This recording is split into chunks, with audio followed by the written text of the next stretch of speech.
সমস্ত প্রশংসা সেই মহান রব্বুল আলামিনের দরবারে, যার অশেষ মেহেরবানিতে আমরা ঐতিহ্যবাহী বড় ভরুলিয়া আহলে হাদিস জামে মসজিদে আমরা অত্র সমাজের মানুষ এবং বাহিরের সমাজের অনেক মানুষ আমাদের মাঝে এসেছেন। দূর দূরান্ত থেকে গাড়ি ঘোড়া নিয়ে, অনেকে পায়ে হেঁটেও এসেছেন। পায়ে হেঁটে আসাই সুন্নাত, এবং পায়ে হেঁটে যে পথ দিয়ে এসেছেন ভিন্ন পথ দিয়ে যাওয়া কি সেটাও সুন্নাত। এজন্য আমরা যে আল্লাহর অসংখ্য নিয়ামত ভোগ করেছি, সুস্থ আছি। আর পুরো একটা মাস এই প্রচন্ড গরম চলে গেছে, তাই না ভাই? প্রচন্ড তাপদাহের ভিতরে আমরা যে সুস্থ শরীরে 30টা দিন সিয়াম রেখেছি, কষ্ট করেছি। এর জন্য সর্বপ্রথম সিয়াম পালন করার পরে শাওয়াল মাসের আজকের 1 তারিখ, এই প্রথম শাওয়ালে এসে আমরা মুসলমানদের সবচেয়ে আনন্দের দিন ঈদুল ফিতরে আমরা উপস্থিত হতে পেরেছি। জন্য বলেন আলহামদুলিল্লাহ। জোরে হন, আবার বলি আলহামদুলিল্লাহ। প্রিয় ভাইরা আমার, আজকের ঈদুল ফিতর, এজন্য বর্তমান প্রেক্ষাপটকে সামনে নিয়ে অনেক আলোচনা, তারপরে খুব সংক্ষিপ্ত আলোচনা করবো ইনশাআল্লাহ। আলোচনা করবো মাত্র আধা ঘন্টা, তার একটা মিনিট বেশি সময় করবো না। হয়তো 37 বা 35 উঠেছি, এখন 41 বাজে। 8:05 ভেতরে ইনশাআল্লাহ আলোচনা শেষ হয়ে যাবে। এবার দেখুন, খুতবা সংক্ষেপে দেওয়া এটা উচিত। আর আশেপাশে যারা ছোট ছেলে মেয়েরা কথা বলছে, বেশি কথা বলবে না, তোমরা চুপচাপ পর্দার ভেতরে এসে বসে থাকো। দেখুন, বর্তমান সমাজ যেটা প্রেক্ষাপট, ফিলিস্তিনের মুসলমান ভাই বোনেরা অনেক নির্যাতিত। তাদের জন্য আমরা দোয়া করবো অবশ্যই। রমাজানে আমরা দোয়া করেছি, এমনি সময় দোয়া করতে হবে। আজকে তাদের যখনই আপনি সংবাদ দেখতে যান, সংবাদ শোনেন, পত্রিকা পড়েন, কত অবস্থা, খালি হাজার হাজার মৃত্যু লাশ, বড় মানুষের লাশ, শিশু বাচ্চাদের লাশের সয়লাভ হয়ে গেছে ফিলিস্তিন দেশ, গাজার অঞ্চল। হ্যাঁ, এমনি করে বিভিন্ন এলাকায় মুসলমানদেরকে কিভাবে তারা ইহুদি খ্রিস্টানরা তারা নির্যাতন করে তাদেরকে মেরে ফেলছে, তাদের বাড়িঘর ভেঙে ছুঁড়ে চুরমার করে দিয়েছে। তার মধ্যে কিন্তু আমরা অনেক ভালো আছি, আল্লাহ ভালো রেখেছেন। প্রিয় ভাইয়ের আমার, তাদের জন্য দোয়া করতে হবে।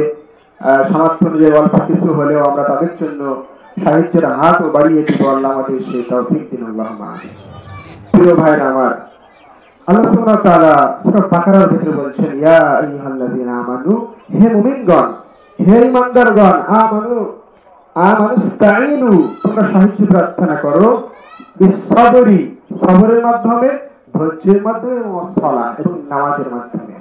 ইন্নাল্লাহা, নিশ্চয় আল্লাহ তাআলা, মা'আস সাবিরিন, ধৈর্যশীল সবরকারীদের সাথে আছেন। বলেন সুবহানাল্লাহ। প্রিয় ভাইয়ের আমার, আজকের সমাজে মানুষ, অধিকাংশ মানুষ লক্ষ্য করলে আমরা দেখতে পাই আমাদের ধৈর্য খুবই কম। আমাদের ধৈর্য সবরের দরকার। যে কোনো ক্ষেত্রে আমরা যদি ধৈর্যশীল হই, সবরকারী হই, তাহলে আমাদের এর জন্য অনেক মহা পুরস্কার রয়েছে।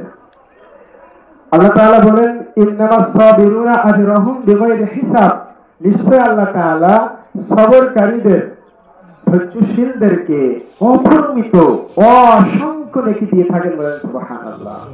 সম্মানিত ভাইরা আমার, এই একটা হাদিসের কাহিনী। একদা সাহাবী বলছেন যে একদা আল্লাহ নবী সাল্লাল্লাহু আলাইহি ওয়াসাল্লাম কোথাও সফরে যাচ্ছিলেন,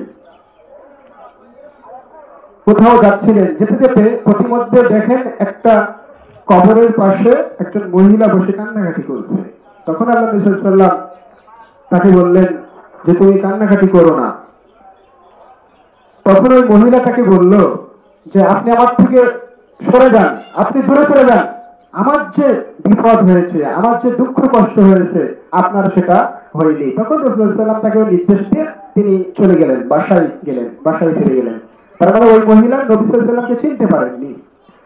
তখন তার কিছুক্ষণ পরে তাকে বলা হলো, সাহাবীরা বললেন, উনি ছিলেন হযরত মুহাম্মদ সাল্লাল্লাহু আলাইহি ওয়াসাল্লাম। তখন ওই মহিলা ভুল বুঝতে পেরে তিনি নবী সাল্লাল্লাহু আলাইহি ওয়াসাল্লামের দরজায়, নবী সাল্লাল্লাহু আলাইহি ওয়াসাল্লামের বাড়ির দরজার নিকটে গেটে প্রবেশ করলেন। গিয়ে নবী সাল্লাল্লাহু আলাইহি ওয়াসাল্লামকে বললেন, মানে খুঁজে পাইলেন না, তখন কোনো দারোয়ানও পাইলেন না, সরাসরি প্রবেশ করে সালাম দিয়ে বললেন, আল্লাহ নবী সাল্লাল্লাহু আলাইহি ওয়াসাল্লাম, আমি আপনাকে চিনতে পারিনি। তখন আল্লাহ নবী সাল্লাল্লাহু আলাইহি ওয়াসাল্লাম বলেন, ক্বালা ইন্নামাস সাবরু ইনদা সাদমাতিল উলা। তখন আল্লাহ নবী সাল্লাল্লাহু আলাইহি ওয়াসাল্লাম বললেন, নিশ্চয়ই বিপদের শুরুতেই, দুঃখ কষ্টের শুরুতেই ধৈর্য ধারণ করা, সবর করা, এটাই হলো প্রকৃত সবর। বলেন সুবহানাল্লাহ।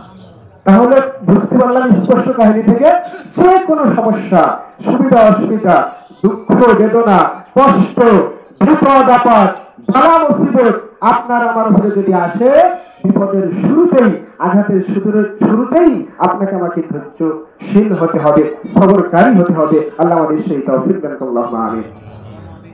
মুসলিম শরীফের অন্য বর্ণনায় এসেছে, আল্লাহ নবী সাল্লাল্লাহু আলাইহি সাল্লাম বললেন, ওই মহিলার একটা শিশু সন্তান, একটা শিশু বাচ্চা মারা গিয়েছিল, তার কারণে সে তার কবরের পাশে দাঁড়িয়ে অনেক কান্নাকাটি করেছিল। তাহলে এখান থেকে স্পষ্ট বুঝতে পারলাম, প্রিয় ভাই ও বোনেরা আমার, আপনার আমার সাংসারিক জীবনে, দুনিয়ার জীবনে চলাফেরা করতে করতে অনেক সুবিধা অসুবিধা হয়, আমাদের জীবনে বালা মুসিবত আসে। আপনার ছোট বাচ্চা ছেলে মারা যেতে পারে, আপনার ছোট মাসুম বাচ্চা দেখা যাচ্ছে অনেকে জন্মগ্রহণ করার পরে 7 দিন পরে মারা যায়, 10 দিন পরে মারা যায়, 2 সপ্তাহ পরে মারা যায়, 1 মাস পরে মারা যায়, 6 মাস পরে মারা যায়। এই ক্ষেত্রে আমাদেরকে সর্বদা ধৈর্যশীল হতে হবে, সবরকারী হতে হবে। আল্লাহ রাসূল সাল্লাল্লাহু আলাইহি হাদিসে বলেছেন, আল্লাহ রাব্বুল আলামিন যে ব্যক্তির কাছ থেকে দুনিয়ার কোন প্রিয় মানুষকে উঠিয়ে নেন, এর মাধ্যমে আল্লাহ রাব্বুল আলামিন পরকালে তাকে জান্নাত দান করবেন, বলেন সুবহানাল্লাহ। তার মানে ধৈর্যশীল যদি হয়, সে সবরকারী যদি হয়। আল্লাহ রাসূল সাল্লাল্লাহু আলাইহি ওয়াসাল্লাম বললেন, যদি কোনো বান্দা বান্দির কাছ থেকে তার খুব প্রিয় জিনিস, তার মানে আপনার সন্তান, আপনার ছেলে মেয়ে খুবই প্রিয়, খুবই দামি জিনিস, বা অন্য কোনো মানুষ হতে পারে, যদি আল্লাহ রাসূল সাল্লাল্লাহু আলাইহি ওয়াসাল্লাম বললেন, যদি কোনো মানুষের কাছ থেকে কোনো প্রিয় জিনিসকে কেড়ে নেওয়া হয়, উঠিয়ে নেওয়া হয়, তাহলে সে যদি ধৈর্যশীল হয়, সবর করে, তাহলে আল্লাহ রাব্বুল আলামিন এর বিনিময়ে জান্নাত দান করবেন, বলেন সুবহানাল্লাহ। প্রিয় ভাই আমার, আমরা এটিএন নিউজ সংবাদে দেখেছি, সময় সংবাদে দেখেছি, বিভিন্ন সংবাদ চ্যানেলে আপনারা দেখেছেন যে ঈদের বেশ 2-1 দিন আগেই বরগুনা জেলাতে 2-3 দিনী ভাইরা, সে ভাইটা ঢাকাতে কোথাও জব করতো, ছুটিতে বাসায় গিয়েছে, যাওয়ার পরে আপনার বাড়িতে নিজের এলাকায় ঈদের মার্কেটিং করতে গিয়েছে, কিছু ঈদের জন্য জামা কাপড় পাঞ্জাবি কিনতে গিয়েছে, সে বড় ভাই গিয়েছে, ছোট ভাইয়ের একসাথে গিয়েছে। যাওয়ার পরে কেনাকাটা শেষ, বাসাও ফিরে এসেছে, কেউ কেউ বলছেন এমনই। তারপরে বাসা থেকে ওই জামা কাপড় আত্মীয়ের বাসায় দিতে গিয়েছিল, দাওয়াত করতে গিয়েছিল, এত জোরে মোটরসাইকেল চালাচ্ছিল, আর রাজীব পরিবহন এসে 2 দিক থেকে মুখোমুখি সংঘর্ষ, অ্যাক্সিডেন্ট হয়ে জায়গায় 3 জন মারা গেছে। এই ঈদের আগেই তাদের পরিবারে শোকের ছায়া নেমে গেল। তাহলে দেখুন বিপদ কিভাবে আসে, বলা যায় না। এজন্য এই ধরনের ক্ষেত্রে আপনাকে খুবই সাবধানভাবে চলাফেরা করতে হবে। রোডে ঘাটে, রাস্তা ঘাটে চলাফেরার সময় দেখবেন, আজকের ঈদকে কেন্দ্র করে, আজকের ঈদের সময়, এটা আপনাদের ঢাকা শহরে বলেন আর আপনাদের পূর্বাঞ্চল শহরে বলেন, আর সারা বাংলাদেশে কিন্তু এমন ভিড় হবে, প্রচন্ড রাস্তায় ভিড়। এজন্য সাবধানে, আপনার আমার বয়সী যারা যুবক ভাইরা আছেন, আপনাদেরকে একটা আহ্বান করে বলতে চাই, আপনারা সাবধানে গাড়ি ঘোড়া চালাবেন। রাস্তাঘাটে বেশ 2-1 দিন একটু কম যাওয়া ভালো, কেমন একটা বিপদ আসার কোনো মানে গ্যারান্টি নাই। এজন্য ওই যে পরিবারের 3টা ছেলেই একই দিনই মারা গেল একটা অ্যাক্সিডেন্টে। তার আগের বছরের রমজান মাসে নাকি তাদের আরো একটা ছেলে মারা গিয়েছিল। এই 4টা সন্তান, তাহলে ওই জনম দুঃখিনী মায়ের পরিবার থেকে আর সে পিতার পরিবার থেকে ছেলে 4 জন শেষ। তাহলে তাদের পিতা মাতাই শুধুমাত্র আছে ফ্যামিলিতে, তাহলে তাদের যে দামি সম্পদ, তাদের যে সবচেয়ে প্রিয় জিনিস, সেই ছেলে মেয়ে আল্লাহ কেড়ে নিয়েছেন। তাহলে তাদের কত ধৈর্যশীল হতে হবে।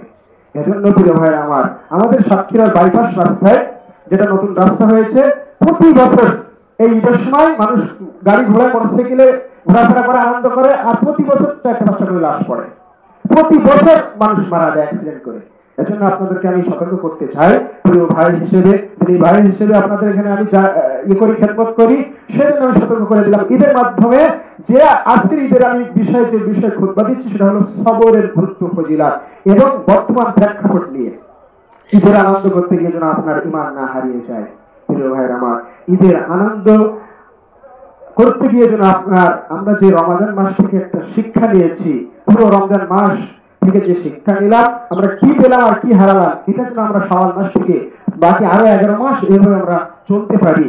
আমরা যেন রমজান মাস থেকে যে শিক্ষা নিয়েছি, আল্লাহ বলেছেন, ইয়া আইয়ুহাল্লাযীনা আমানু কুতিবা আলাইকুমুস সিয়াম, আল্লাহ বলছেন, হে ঈমানদারগণ, তোমাদের উপরে রমজানের সিয়ামকে ফরজ করা হলো, যেমন ভাবে তোমাদের পূর্ববর্তী মানুষদের উপরে ফরজ করা হয়েছিল, লাআল্লাকুম তাত্তাকুন, যাতে তোমরা মুত্তাকি হতে পারো।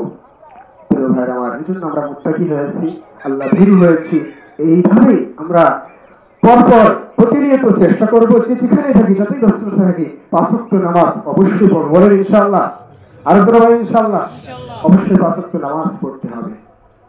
মহিলাদেরকে পর্দায় রাখবেন, বোরখার সহিত বাসা থেকে বাইরে গেলে বোরখার সহিত নিয়ে যাবেন।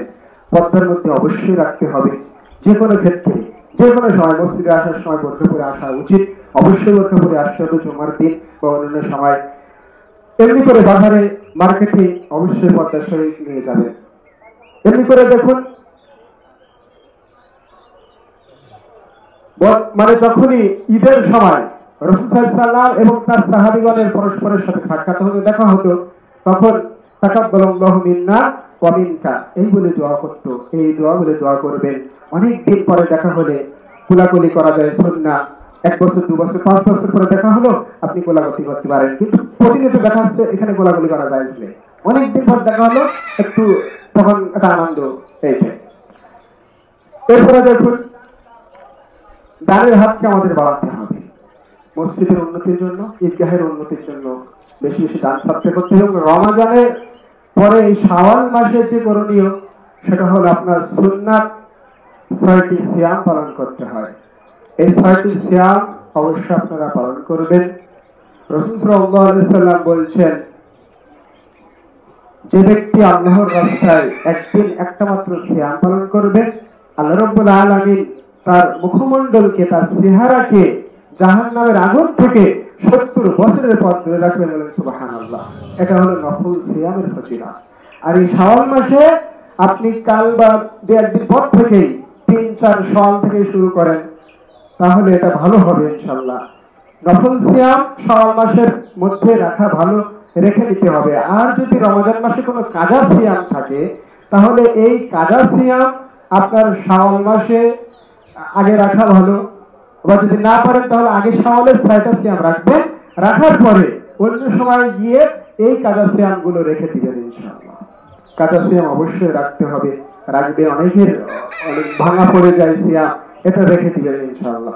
প্রিয় ভাইরা আমার, শাওয়াল মাসের 6টি সিয়ামের ফজিলত সম্পর্কে রাসূল সাল্লাল্লাহু আলাইহি ওয়াসাল্লাম বলেছেন, যে ব্যক্তি যে ব্যক্তি রমজান মাসের সিয়াম পালন করে, শাওয়ালি কানা কাসিয়ামিদ দাহরি, অতঃপর যে ব্যক্তি শাওয়াল মাসের 6টি সিয়াম পালন করলো, তাহলে সে যেন সারা বছর ধরে, একটা বছর পুরা ধরে সে সিয়াম পালন করলো, রোজা রাখলো। বলেন সুবহানাল্লাহ। এজন্য প্রিয় ভাই আমার, এই 6টা সিয়াম পালনের প্রতি আমাদের অবশ্যই যত্নবান হতে হবে। এই সিয়ামগুলো আমাদের রাখতে হবে। 6টা সিয়াম আপনি কিভাবে রাখবেন? ভেঙে ভেঙে রাখা যায়। একটা রাখলেন, একদিন একটা রাখলেন, রাখার পরে তাকে একদিন পরে আরো একদিন বাদ দিয়ে আরেকটা রাখতে পারেন। এইভাবে আরেকদিন বাদে আরেকটা রাখতে পারেন। এটা কেমন নিয়ম ছিল কার জানেন? আবু দাউদ আলাইহিস সালাতু ওয়াস সালামের এটা নিয়ম ছিল। রাসূল সাল্লাল্লাহু আলাইহি ওয়াসাল্লামের একটা হাদিসে এসেছে, রাসূল সাল্লাল্লাহু আলাইহি ওয়াসাল্লাম বলছেন, মানে নফল সালাতের এই নফল সিয়ামের ব্যাপারে রাসূল সাল্লাল্লাহু আলাইহি ওয়াসাল্লাম বলছেন, সবচেয়ে শ্রেষ্ঠ সিয়াম, সবচেয়ে উত্তম সিয়াম হলো দাউদ আলাইহিস সালাতু ওয়াস সালামের সিয়াম। তিনি একদিন একটা সিয়াম রাখতেন, তারপরে একদিন বিরত থাকতেন, তারপরে আবার পরশু দিন একটা রাখতেন, এইবার চতুর্থ দিন বিরত থাকতেন, পঞ্চম দিনে আবার একটা রাখতেন, পঞ্চম দিনে সিয়াম ছিলেন, ষষ্ঠ দিনে আপনার বিরত, সিয়াম রাখবে না, ভেঙে ফেলতেন, মানে স্বাভাবিক থাকতেন, পরে আবার সপ্তম দিনে এইভাবে সিয়াম পালন করতেন। এটা ছিল দাউদ আলাইহিস সালামের সিয়ামের নিয়ম। তখন নবী সাল্লাল্লাহু আলাইহি ওয়াসাল্লাম এরকম উনার অনুসরণে তিনি একটা সিয়াম রাখতেন, মাসে 2 দিন বিরতি দিতেন, 2 দিন পরে আরেকটা সিয়াম, একটা সিয়াম রাখতেন, 2 দিন বিরতি দিয়ে আবার রাখতেন। মুহাম্মদ সাল্লাল্লাহু আলাইহি ওয়াসাল্লামের এটা নিয়ম ছিল। আপনি যেভাবে ইচ্ছা সেভাবে খুশি নফল সিয়ামটা আপনি পালন করবেন। আল্লাহ রাব্বুল আলামিন আমাদের সেই তৌফিক দান করুন, আল্লাহুম্মা আমিন। সম্মানিত ভাইরা আমার, এমনি করে দেখুন, সময় সংক্ষিপ্তের জন্য আল্লাহ সুবহানাহু ওয়া তাআলা সূরা মুনাফিকুনের শেষের দিকে বলছেন, ইয়া আইয়ুহাল্লাযীনা আমানু লা তুলহিকুম আমওয়ালুকুম। আল্লাহ বলছেন, হে ঈমানদারগণ, লা তুলহিকুম আমওয়ালুকুম, তোমাদের ধন সম্পদ তোমাদের সন্তান সন্ততি ছেলে মেয়ে যেন তোমাদেরকে আন যিকরিল্লাহ আল্লাহর স্মরণ সালাত থেকে গাফিল না করে, অমনোযোগী না করে। ওমাইয়া ফাল যালিকা, যারা এভাবে গাফিল হয়, অমনোযোগী হয়, ফাউলাইকা হুমুল খাসিরুন, তারাই হলো ক্ষতিগ্রস্ত। এরপর আল্লাহ বলছেন ওয়ানফিকু, আর তোমরা দান সাদকা করো, আর তোমরা ব্যয় করো, মিম্মা রাযাকনাকুম মিন ক্বাবলি, আমি তোমাদেরকে যে রিজিক দিয়েছি, খাদ্য খাবার টাকা পয়সা দিয়েছি, ধন সম্পদ দিয়েছি, তা থেকে তোমরা আল্লাহর রাস্তায় ব্যয় করো। মিম্মা রাযাকনাকুম মিন ক্বাবলি আন ইয়াতি আহাদাকুমুল মাউত, মৃত্যু মরণ আসার আগেই তোমরা আল্লাহর প্রতি দান সাদকা করো, ব্যয় করো। মিন ক্বাবলি আন ইয়াতি আহাদাকুমুল মাউত ফায়াকুল রাব্বি লাউলা আখরতানি ইলা আজালিন করিব, তা না হলে আপনি আমি যখনই মৃত্যুবরণ করব, আখিরাতের জীবনে পাড়ি দিব, তখনই সেখানে গিয়ে আমরা আবারও বলবো হে আল্লাহ, বা কবরের মধ্যে যেয়ে বলবো হে আল্লাহ, আমাদের আবার একটু সুযোগ দিন, আমাদেরকে আবার একটু ছেড়ে দিন, আমরা দুনিয়ায় আবারও যেতে চাই। গিয়ে আমরা ভালো ভালো আমল করব, নামাজ কালাম পড়ব, আমরা জিকির আজকার করব, আমরা দান সাদকা করব, আমরা ভালো ভালো আমল করব, সিয়াম পালন করব। এভাবে মানুষ আফসোস করে আক্ষেপ করে বলবে, কিন্তু সেই সময় কিন্তু এই সময় দেওয়া হবে না, সুযোগ দেওয়া হবে না। এজন্য প্রিয় ভাইরা আমার, দান সাদকার অনেক মাধ্যম রয়েছে। রাসূল সাল্লাল্লাহু আলাইহি ওয়াসাল্লাম একটা হাদিসে বলেছেন, ওয়ালা রাসূল সাল্লাল্লাহু আলাইহি ওয়াসাল্লাম আল কালিমাতু তাইয়্যিবা সাদাকা। আল্লাহ নবী সাল্লাল্লাহু আলাইহি ওয়াসাল্লাম বলছেন যে ভালো কথা বলা, মানুষকে ভালো কোনো কাজের জন্য তাকে আদেশ করা বা নিষেধ করা, একজন অপরজনকে কোনো ভালো কথা বলা, ভালো নসিহা করা, এটাও হলো দানের সমতুল্য নাকি, বলেন সুবহানাল্লাহ। দেখা যাচ্ছে আমার আপনার বা আমার কাছে, আপনার কাছে, কারোর কাছে দান করার মতো কিছুই নাই, কিছুই আমাদের দান করার নাই। মানে অনেক সময় এমন মানুষের হয় যে অনেকে গরিব মানুষ থাকে, অনেকে লেখাপড়া করে, তার নিজের লেখাপড়া খরচ দেয়, তার আব্বু দেয় বা কোনো আত্মীয় স্বজন ভাই ব্রাদার দেয়। এখন দেখা যায় সে কিভাবে দান করবে, তার দান করার জন্য করণীয় হলো সে মানুষকে দাওয়াত দিবে, ভালো কাজের প্রতি দাওয়াত দিবে।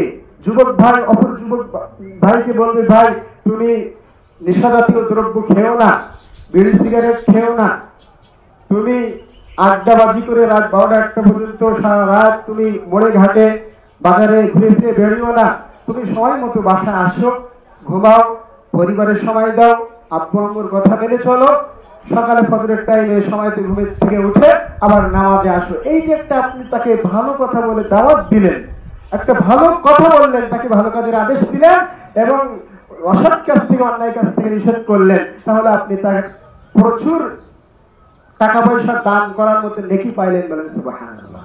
এটা দানের একটা ভালো মাধ্যম, বলেন সুবহানাল্লাহ। প্রিয় ভাইরা আমার, ইসলামী শরিয়াত অনেক সুন্দর একটা সুন্দর জীবন ব্যবস্থা, সুন্দর একটা পূর্ণাঙ্গ পরিপূর্ণ জীবন ব্যবস্থা। এটা আমরা যদি মেনে চলতে পারি আমাদের জন্য অনেক কল্যাণকর, অনেক মঙ্গলজনক। প্রিয় ভাইরা আমার, আল্লাহ নবী সাল্লাল্লাহু আলাইহি ওয়াসাল্লাম বলেছেন, একদা মুআজ ইবনে জাবাল রাদিয়াল্লাহু আনহু বললেন, হে মুআজ, আমি কি তোমাকে কল্যাণের সব কথা বলে দিব না, মঙ্গলের সব দরজার কথা, মঙ্গলের সব কল্যাণের সব কথা বলে দিব না? তখন আল্লাহ নবী সাল্লাল্লাহু আলাইহি ওয়াসাল্লামকে তিনি বললেন, বলতু বালা ইয়া রাসূলুল্লাহ সাল্লাল্লাহু আলাইহি ওয়াসাল্লাম, হ্যাঁ বলুন হে আল্লাহর নবী সাল্লাল্লাহু আলাইহি ওয়াসাল্লাম, আপনি আমাকে কল্যাণের মঙ্গলের সব কথা বলে দিন। তখন আল্লাহ নবী সাল্লাল্লাহু আলাইহি ওয়াসাল্লাম বললেন, ক্বালা আস-সাওমু জুন্নাহ, আল্লাহ নবী সাল্লাল্লাহু আলাইহি ওয়াসাল্লাম বললেন যে তুমি রমাদানের সিয়াম পালন করবে। রমাদানের সিয়াম হলো জাহান্নামের আগুন থেকে বাঁচার রক্ষার ঢাল স্বরূপ। ওয়াসসাদাকাতু তুতফিউল খাতিয়া, এবং দান সাদকা, এবং দান সাদকা ব্যয় করা, আল্লাহর পথে খরচ করা, এটা হলো আস-সাদাকাতু তুতফিউল খাতিয়া, এই পাপ থেকে, গুনাহ থেকে তেমনই ভাবে দান সাদকা আপনার নিঃসন্ন করে দেয়, মুছে দেয়, যেমন ভাবে কামা আতফিউল মাউন নার, যেমন ভাবে পানি আগুনকে নিভিয়ে দেয়, বলেন সুবহানাল্লাহ। শেষের অংশটা আপনাকে আবারও বুঝিয়ে বলি। মুআজ ইবনে জাবালকে আল্লাহ নবী সাল্লাল্লাহু আলাইহি ওয়াসাল্লাম বললেন যে তুমি রমাদানের সিয়াম পালন করবে বা নফল সিয়াম পালন করবে, এবং তুমি বেশি বেশি দান সাদকা করবে, কেননা দান সাদকা ঠিক তেমনই ভাবে মানুষের গুনাহকে, অন্যায়কে, পাপকে মুছে দেয়, যেমন ভাবে পানি আগুনকে নিভিয়ে দেয়, বলেন সুবহানাল্লাহ। প্রিয় ভাইরা আমার, আপনার সমাজে কোথাও এক জায়গায় আগুন লেগেছে, আপনার আশেপাশে কোথাও বাজারে এক জায়গায় আগুন লেগেছে, এখন বলুন তো প্রথমে ওখানে করণীয় কি আমাদের?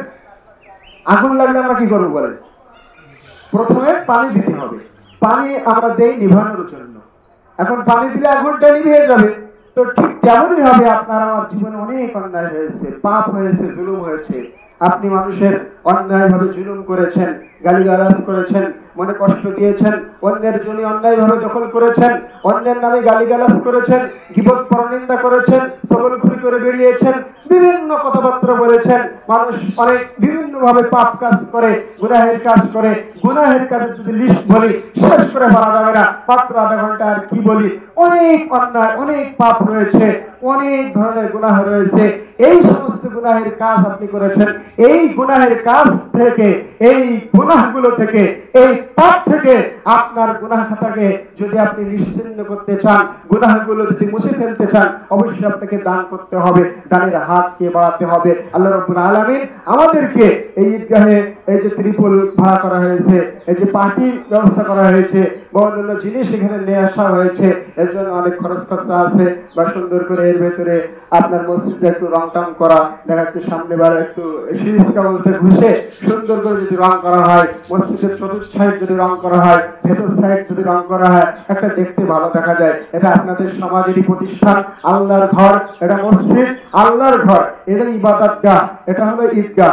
ঈদগাহের জন্য উন্নতির জন্য কাজ করতে হবে সবাইকে, যারা মুসল্লি আছেন সবাইকে মানে মিলেমিশে কাজ করতে হবে যেন সুন্দর হয়। এই বছরে এমন আছে, পরবর্তী বছরে যেন আমরা আরো উন্নতি করতে পারি। ঈদগাহটা যেন সুন্দরভাবে, যে পাঁচিল আছে, পাঁচিল ভেঙে পড়ে যাবে মানে পাঁচিল ভাঙবে কেন? পাঁচিল সুন্দরভাবে গঠন হবে। পাঁচিল ভেঙে যাবে কেন? আমরা ভেঙে দিব কেন? পাঁচিলটা আমরা বলবো, পাঁচিলটা যেন সুন্দর হয়।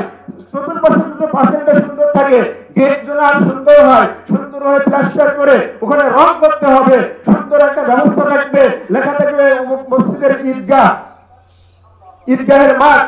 এরকম উন্নতি করার চেষ্টা করতে হবে। প্রিয় ভাইরা আমার, ইসলামের জন্য, শরিয়াতের জন্য কিছু কাজ করে যান। যারা আপনাদের পূর্বসূরি ছিল তারা অবশ্যই কাজ করে গিয়েছেন। কালকে বিকালে যখন আমরা সুন্দরভাবে কাজ কাম করেছি, মাঠটা পরিষ্কার পরিচ্ছন্ন করেছি, প্রস্তুত নিচ্ছি, তখন একজন আঙ্কেল বলছিলেন, একজন মুরব্বী আঙ্কেল আমার সাথে বলছিলেন যে প্রথমে যখন আমরা এই মসজিদটার কাজ শুরু করি তখন তাল পাতা দিয়ে বা বিভিন্ন তাল গাছ, খেজুর গাছ দিয়ে, বিভিন্ন গাছ টাছ দিয়ে আমরা প্রথমে এই মসজিদটার একটা ঘর তৈরি করি, নির্মাণ করি। সেখান থেকে হয়তো বা এখানে লেখা আছে কত 1968 সাল, তার মানে দেশের যুদ্ধের আমলের আগে এখানে স্থাপন করা হয়েছে। হয়তো এই জায়গাটা অস্থায়ী, আমি শুনেছি যে বিভিন্ন আপনাদের পূর্বাঞ্চলের নিয়ম কানুন আছে, রাজুক বলে হয়তো একটা সংস্থা আছে সরকারি ভাবে, কোনোভাবে এখান থেকে একটা হয়তো পার্কের ভিতরে আপনারা আছেন বহুদিন ধরে, এজন্য হয়তোবা এখানে আপনারা সারা জীবন থাকবেন কিনা থাকবেন আল্লাহ ভালো জানেন, দেশের যারা দায়িত্বশীল আছে ওনারাই জানেন। এজন্য তারপরেও মোটামুটি এখানে সরকারি ভাবে যদি কোনো ভাবে কিছু হয়ে যায়, তারপরে মসজিদ তো থাকবে নাকি বলেন, নাকি আঙ্কেল থাকবে না? মসজিদ মসজিদ থাকবে। এজন্য আপনারা যেভাবে উন্নতি করবেন, সরকারি ভাবে যদি তারা নিয়ে যদি মেরামত করে, সুন্দরভাবে একতলা দুইতলা করে দিল, সুন্দর ব্যবস্থা টাইট হয়ে গেল, তখন আপনাদের তো আর ফেলবে না, ফেলবে কমিটি সরকারি ভাবে যদি কেউ থাকে, আপনারা সবাই তার মধ্যে থাকবেন, তখন অবদান আপনাদের অর্ধেক থাকবে, সরকারের অবদান অর্ধেক থাকবে। ঠিক কিনা কথা বলেন? হ্যাঁ, অবদান তখন আপনাদের অর্ধেক, সরকারের অবদান অর্ধেক। তখন আর ভালো লাগবে ইবাদত বন্দি করতে, মানুষ আসবে বিভিন্ন জায়গায় ঘোরাফেরা করতে, আপনারাও আসবেন। বিহারে একটা সুন্দর মসজিদ হবে, ঈদগাহ হয়ে যাবে, আপনার আত্মীয় স্বজন বেড়াতে আসবে, আসবে বিয়ের বাড়ি, তখন বলবে না কত সুন্দর উন্নত এলাকা, তার ভালো লাগবে। এজন্য নিজের পরিবার উন্নতি করেন, ছেলে মেয়েদেরকে আদর্শ শিক্ষা দেন, ইসলামী আদব কায়দা শিক্ষা দেন, নিজে আমল করুন, নিজে ইসলামী শরিয়াতকে বোঝার চেষ্টা করুন, নিজে ইসলামী শরিয়াতের সমস্ত নিয়ম কানুন মেনে চলুন, নিজের ছেলে মেয়ে সবাইকে আদব কায়দা শিক্ষা দিন। এমনি করে যে রমজান মাস থেকে আমরা যে শিক্ষা পেলাম, এই শিক্ষা অনুযায়ী আমরা চলবো ইনশাআল্লাহ। প্রিয় ভাইরা আমার, অবশ্যই আমরা 5 ওয়াক্ত নামাজ আদায় করব, মানুষের সাথে ভালো আচরণ করব, আমরা বেশি করে মানে যেমন পারি, যখন যেমন সুবিধা আমাদের হয়। আজকে দেখা যাচ্ছে এই খুতবার মধ্যে 2জন ভাই বা 3জন ভাই যদি ওঠে, 3টি কাতার থেকে ভাই ওঠেন তো 3জন 3টা টুপি নিয়ে উঠে যান, 3জন 3টা এখনই ওঠেন, খুতবা শেষ করলে তো শেষ হয়ে গেল। 3জন 3টা টুপি নিয়ে ওঠেন, একটু আল্লাহর রাস্তায় আপনারা চেষ্টা করেন। অনেকে হয়তো বা নেশননি, যারা নিয়েছেন টাকা পয়সা কিছু শরীক হন। আগের বছরে যে খুতবা দিয়েছে আলহামদুলিল্লাহ মহিলারা বেশ সাজ ছিল, বুঝতে পেরেছেন? মানে খুতবা দিলাম, শেষে দানের একটু ওয়াজ করলাম 10 মিনিট মাত্র। দানের ওয়াজ করার পরে মহিলা মা বোনেরা এত বেশি দান করেছে, পুরুষ ভাইদের থেকে মহিলাকে দান বেশি ছিল। আল্লাহু আকবার। এজন্য চেষ্টা করেন আপনারা পকেটে হাত দিয়ে, এটা আপনাদের মসজিদ বা ঈদগাহের উন্নতির জন্য এখানেই জমা থাকবে ইনশাআল্লাহ। এজন্য চেষ্টা করেন। দেখা যাবে মহিলারা বেশি দান করে নাকি পুরুষেরা, দেখা যাবে আজকে তারা বেশি। হিসাব করে পরে জানাই দিবেন। পরে মাইকে ঘোষণা দেওয়া হবে যে পুরুষ ভাইদের, পুরুষ মুসল্লিদের কত টাকা উঠছে, মা বোনদের কত টাকা দান উঠছে। পরে যদি দেন তো নামও লিখাই দিবে, পরে আমি দিব অল্প কিছু শরীর বুঝে যাবে। আমি একটু করে বলছি।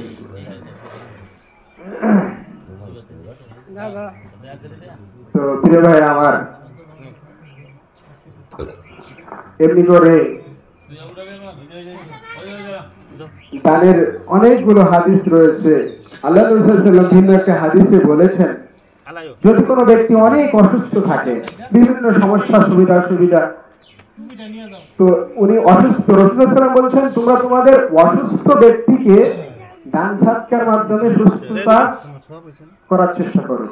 মানে কোনো ব্যক্তি যদি অসুস্থ থাকে আর যদি অল্প কিছু দান করে, 10 টাকা 20 টাকা 50 100 টাকা, তাহলে এই দানের মাধ্যমে সে একদিন সুস্থতা লাভ করবে, একদিন সে আরোগ্য লাভ করবে। বলেন সুবহানাল্লাহ। আল্লাহ রাব্বুল আলামিন সূরা বাকারার মধ্যে বলছেন, আল্লাযীনা ইউমিনুনা বিল গায়বি ওয়া ইয়াকিমুনাস সালাহ ওয়া মিম্মা রাযাকনাহুম ইউনফিকুন।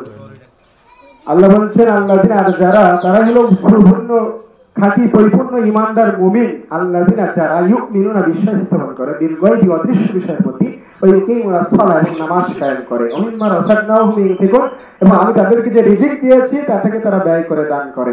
এজন্য প্রিয় ভাইরা আমার, দান করে আপনারা করেছেন বা পরবর্তীতে জমায় এসে একজন মাত্র জমা পরে 1 মাস পরে যার যেমন সুবিধা সামর্থ্য অনুযায়ী দান করবেন। আল্লাহ আমাদের সকলের দানকে কবুল করুন, আল্লাহুম্মা আমিন। হে আল্লাহ, পুরো 1 মাস আমরা রমজানের সিয়াম পালন করেছি।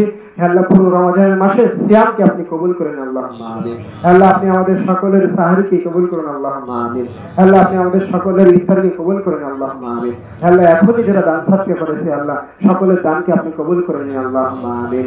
আকাশে আবহাওয়া খুবই খারাপ, মেঘের মতো অবস্থা, এজন্য বেশি বক্তব্য আমরা দীর্ঘায়ু করব না। পরিশেষে যে কথা বললাম যে আপনারা অবশ্যই নফল সিয়াম পালন করবেন। নফল সিয়াম 6টা সিয়াম পালন করতে হবে। এটা ভেঙে রাখা যাবে বা একবারে 6টাও রাখা যাবে। আল্লাহ আমাদের তৌফিক দান করুন, আল্লাহুম্মা আমিন। সুবহান